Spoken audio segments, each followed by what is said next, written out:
பாஜகவுடைய booth committee கூட்டத்துல அமித்ஷா அவர்கள் என்ன பேசினாரு? அவர் பேசின கருத்தால மீண்டும் அதிமுக பாஜகவுக்கு இடையில ஒரு சலசலப்பு ஏற்பட்டிருக்கா? இதற்கு இபிஎஸ் அவர்கள் என்ன பதிலடி கொடுத்திருக்காரு? திடீர்னு அண்ணாமலை அவர்களுக்கு இபிஎஸ் மேல என்ன பாசம் அப்படின்றத இந்த பதிவுல தெளிவாக பார்க்கலாம். Welcome to the KTV. நான் உங்கள் மதுமிதா.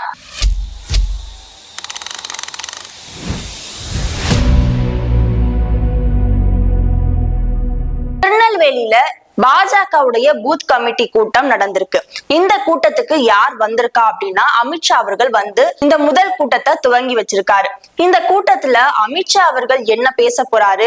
இதற்கு முன்னாடி வந்து 3 தடவைக்கு மேல கூட்டணி ஆட்சி தான் தமிழ்நாட்டுல அப்படின்னு சொல்லியிருந்தாரு. ஆனா அதிமுக தரப்புல இருந்து கூட்டணி ஆட்சிலாம் இல்லைங்க, நாங்க தனி பெரும்பான்மையோட ஆட்சி அமைக்க போறோம்னு சொல்லியிருந்தாங்க. இதனால இந்த ஒரு சலசலப்புக்கு இவர் முற்றுப்புள்ளி வைப்பாரு அப்படின்னு எதிர்பார்க்கப்பட்டது. ஆனா இவர் பேசின பேச்சால மறுபடியும் அதிமுக பாஜக இடையில ஒரு மிகப்பெரிய ஒரு சலசலப்பு ஏற்பட்டிருக்கு.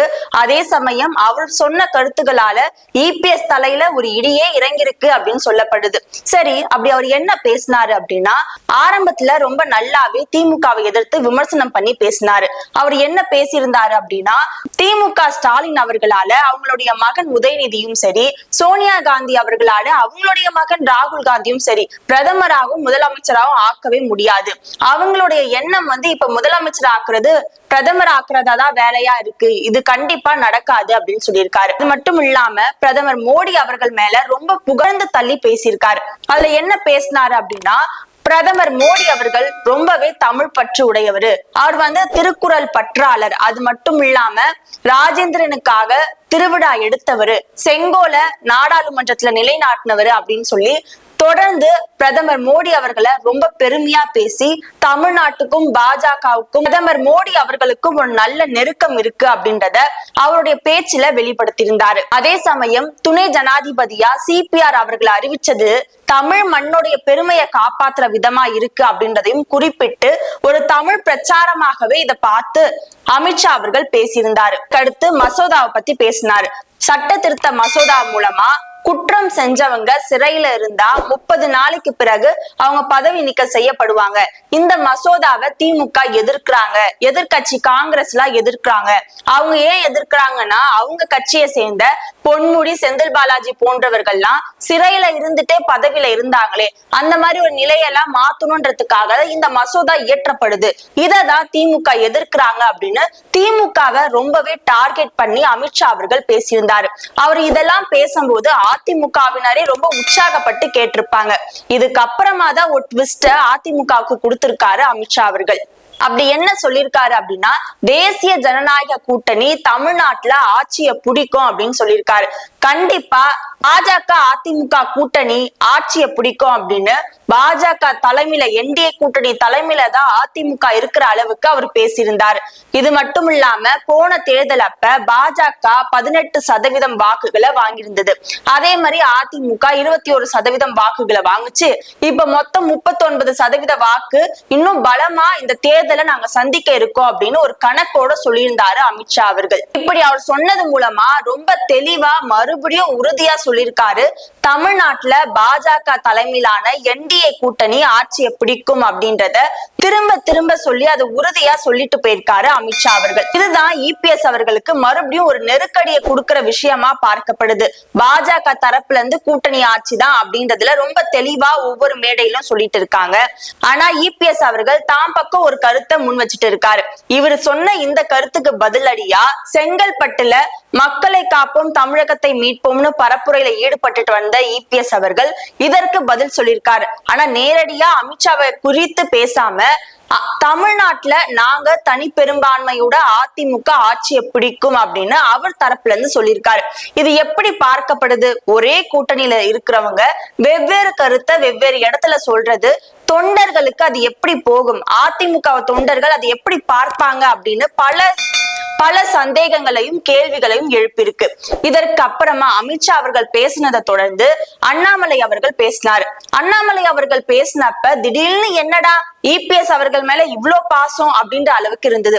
அது என்ன அப்படி சொன்னாரு அப்படின்னா, பூத் கமிட்டி தலைவர்களும் சரி, நிர்வாகிகளும் சரி, இன்னும் 8 மாசம் ரொம்ப கடுமையா உழைக்கணும், தேசிய ஜனநாயக கூட்டணி ஆட்சியை பிடிக்கணும்.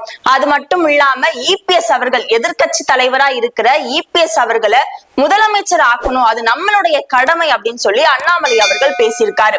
இதற்கு முன்னாடி வரைக்கும் அண்ணாமலை அவர்களுக்கும் இபிஎஸ் அவர்களுக்கும் இடையில ஒரு பெரிய பனி போரே போயிட்டு இருந்தது. அதனாலதான் அண்ணாமலை அவர்களை தலைவர் பொறுப்புல இருந்து நீக்கி நயினார் நாகேந்திரன் அவர்களை பொறுப்புல போட்டாங்க அப்படின்ற ஒரு விமர்சனம் இப்ப வரைக்கும் பேசுபொருளா இருக்கு.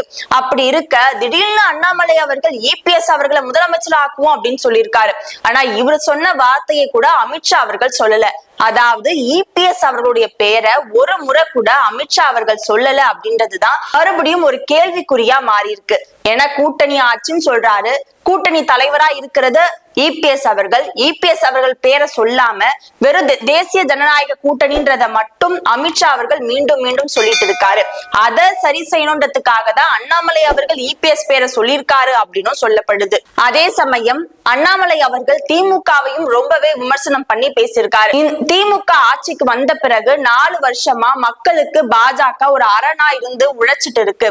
அதை இன்னும் கடுமையா நம்ம உழைக்கணும், இந்த 8 மாதங்கள்ல நம்மளுடைய முழு உழைப்பையும் கொடுக்கணும் அப்படின்னு சொல்லி அண்ணாமலை அவர்கள் பூத் கமிட்டி நிர்வாகிகளுக்கு ஒரு அறிவுரை கொடுத்திருக்காரு. அதே சமயம் திமுகவுக்கு எதை கண்டாலும் பயம்தான் அப்படின்னு சொல்லியிருக்காரு. அதனால திமுக தொடர்ந்து ஒரு பயத்திலே இருக்கு.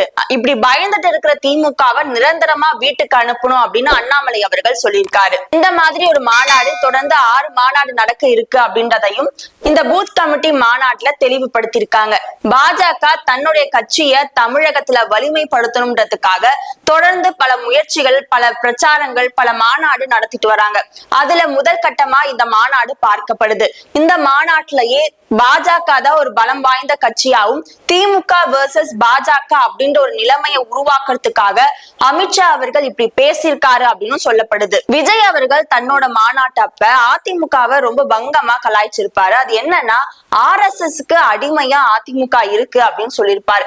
இதுக்கு பதிலடியா இபிஎஸ் அவர்கள் நாங்க ஏன் அடிமையா இருக்கோம், நாங்க தான் தலைவர், உங்களுக்கு தெரியாதா அப்படின்லாம் கேள்வி கேட்டிருப்பாங்க.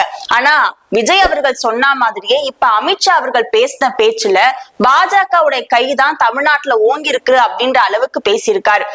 இவருடைய பேச்சு மூலமா மறுபடியும் அதிமுக ஒரு பலவீனமான கட்சியா தமிழ்நாட்டுல உருவெடுத்துட்டு இருக்கா அப்படின்ற ஒரு சந்தேக பார்வை பார்க்கப்படுது. இது மட்டும் இல்லாம அதிமுகவை பொறுத்த வரைக்கும் தென் மாவட்டங்கள்ல தான் ஒரு பலமான கட்சியா அதிமுக இருக்கு. திமுக தென் மாவட்டங்கள்ல வாக்கு பெறது அப்படின்றது எல்லாமே கொஞ்சம் குறைவாதான் இருக்கும். ஆனா அதிமுகவுக்கு அது கொஞ்சம் பலமான ஒரு இடமா, வாக்கு பெற ஒரு இடமா தென் மாவட்டங்கள் இருந்தது. ஆனா இப்ப அதிமுக தென் மாவட்டங்கள்ல பலவீனமாகுது அப்படின்னு சொல்றாங்க. சரி, எதுக்காக அப்படி சொல்றாங்க அப்படின்னா, செல்லூர் ராஜு அவர்களை இபிஎஸ் அவர்கள் கார்ல ஏத்தாம நீங்க இன்னொரு கார்ல வாங்க அப்படின்னு விலக்கி விட்டதும், செல்லூர் ராஜு அவர்கள் தென் மாவட்டங்கள்ல ஒரு பலமான ஒரு தலைவரா இருக்காரு.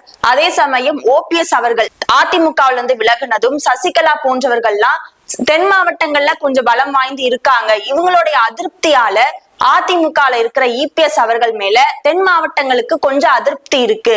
அதனால தென் மாவட்டங்கள்ல இபிஎஸ் அவர்களுக்கான பலம் குறைஞ்சிட்டு இருக்கு அப்படின்னு சொல்லப்படுது. இந்த மாதிரி ஒரு சூழல் போயிட்டு இருந்தா 2026 தேர்தல்ல உண்மையா அமித்ஷா அவர்கள் ஏற்படுத்துற மாதிரி திமுக வெர்சஸ் பாஜக வந்துருமா, அதிமுகவுடைய நிலை என்ன ஆகும் அப்படின்ற பல கேள்விகளுக்கு 2026 தேர்தல் தான் பதில் சொல்லும். அதே சமயம் இன்னும் 8 மாதங்களுக்குள்ளேயே அதிமுக பாஜக இடையில ஒரு விரிசல், சலசலப்பு இருக்கிறது.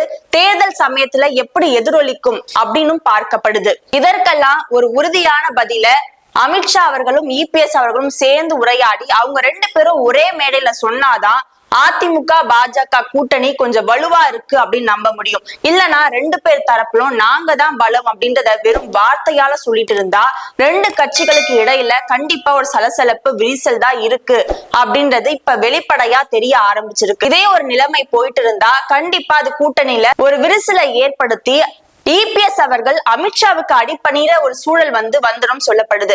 ஏன்னா இவங்களுக்கு இன்னொரு ஆப்ஷனா டிவிக்கே இருந்தது. ஆனா தாவேகா மாநாட்டுல அதுவும் இல்லாம நேரடியா விஜய் அவர்கள் அதிமுகவை விமர்சனம் பண்ணதுனால அந்த பக்கமும் கேட் க்ளோஸ் பண்ணிருக்கிறதுனால கண்டிப்பா இபிஎஸ் அவர்களுக்கு வேற வழி இல்ல, அமித்ஷா சொல்றதெல்லாம் கேட்டுதான் ஆகும்ன்ற ஒரு நிலைப்பாடு நெருக்கடியில இருக்காருன்றதுதான் இருக்கிற நாட்கள்ல ரொம்ப தெளிவா தெரியுது. இது போன்ற மேலும் ஒரு தொகுப்போடு சந்திக்கின்றேன். நன்றி.